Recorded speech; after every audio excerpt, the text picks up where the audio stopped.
সাবেক উপদেষ্টা আসিফ মাহমুদ তিনি একসময় আমাদের সাথে রাজনীতি করেছেন এবং তার সাথে আমাদের সখ্যতা রয়েছে।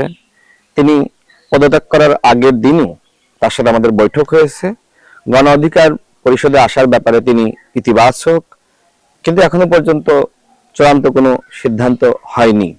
তিনি যদি আমাদের সাথে আসতে চান সেক্ষেত্রে তার যোগ্যতা এবং তার মর্যাদা অনুযায়ী আমরা তাকে সম্মানিত করব।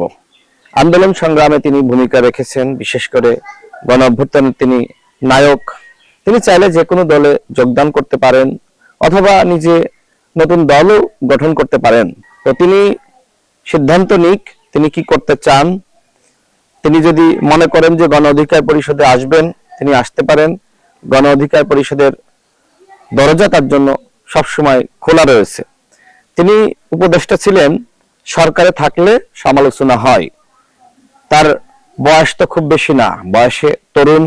এই বয়সে তিনি হয়তো বেশ কিছু ভুলভ্রান্তি করেছেন। আমরা মনে করি যে বয়স বাড়ার সাথে সাথে তার পরিপক্কতা বাড়বে, তিনি অনেক কিছু বুঝবেন, শিখবেন, দেখবেন। তো আমার কাছে মনে হয় তার এই ভুলভ্রান্তিগুলো নিয়ে এই মুহূর্তে আলোচনা করা এটি আসলে সমীচীন নয়।